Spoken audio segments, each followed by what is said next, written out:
Hi అండి, ఈరోజు అయితే మా ఇంట్లో టమాటా కర్రీ అండి. ఇదిగో చూశారు కదా, ఇదిగోండి టమాటా క్యాలీఫ్లవరు పొటాటో మిక్స్డ్ కర్రీ అండి.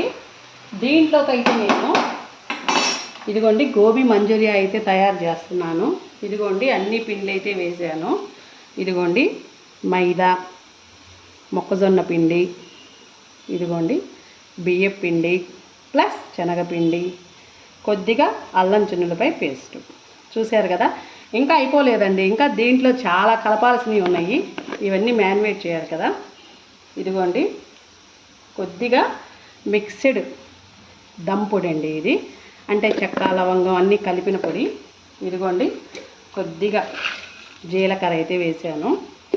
ఇంకా దీంట్లో చాలా వేయాల్సినవి ఉన్నాయండి. ఇదిగోండి క్యాలీఫ్లవర్ అయితే ఇలా కట్ చేసి అయితే పెట్టుకున్నాను పీసెస్ లాగా. మనం గోబీ మంచూరియా బయట కొనుక్కొని మనం తిని మన పిల్లలకు పెట్టే కన్నా మనమే ఇంట్లో ప్రిపరేషన్ చేసుకోవాలండి. చాలా బాగుంటుంది, యామీ యామీగా. Please subscribe my channel. Thank you for watching.